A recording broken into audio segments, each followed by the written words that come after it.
बहुत समय पहले एक छोटा सा गांव था जो ऊंचे ऊंचे बर्फीले पहाड़ों के बीच बसा हुआ था। इस गांव में एक नन्ही बच्ची रहती थी जिसका नाम था पीहू। पीहू बहुत ही खुशमिजाज और प्यारी बच्ची थी, लेकिन उसे सर्दी बहुत लगती थी। हर साल जब बर्फ गिरती तो पीहू बाहर खेलने नहीं जा पाती थी क्योंकि उसके पास गर्म कपड़े नहीं होते थे।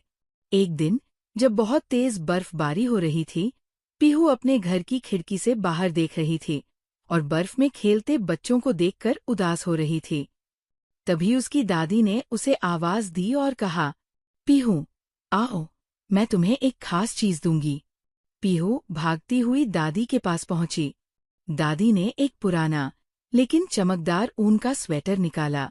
वो स्वेटर नीला था, लेकिन उसमें बर्फ के जैसे सफेद सितारे चमक रहे थे। दादी ने मुस्कुराते हुए कहा, ये जादुई बर्फ का स्वेटर है। मैंने इसे बहुत पहले एक बर्फीली परी से पाया था। जब तुम इसे पहनोगी तो सर्दी तुम्हें छू भी नहीं पाएगी और तुम्हें कुछ ऐसा खास महसूस होगा जो किसी और को नहीं होता। पीहू ने वो स्वेटर पहना और तुरंत ही उसे एक अजीब सी गर्माहट महसूस हुई, जैसे बर्फ के बीच में धूप खिल गई हो। उसने जैसे ही घर के बाहर कदम रखा, चारों ओर की बर्फ खुद ब खुद उसके पैरों के नीचे से हटने लगी और जैसे जैसे वह चलती, बर्फ फूलों में बदलने लगी। गांव के सभी बच्चे हैरान रह गए। अब पीहू जहां जहां जाती, वहां बर्फ पिघलती और फूल खिलते। गांव वालों ने भी देखा कि जब पीहू स्वेटर पहनती है तो हवा भी मीठी लगती है।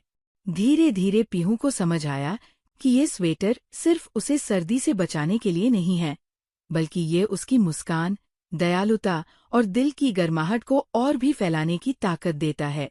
अब हर सर्दी में पीहू सबसे पहले अपने जादुई स्वेटर को पहनती और गांव के बच्चों को इकट्ठा करके बर्फ में खेलती। वो उन बच्चों को भी खिलौने और गर्म कपड़े देती जिनके पास कुछ नहीं होता था। और कहते हैं, जब कोई बच्चा सच्चे दिल से किसी की मदद करता है तो वो जादुई स्वेटर खुद ब खुद उसके पास पहुंच जाता है।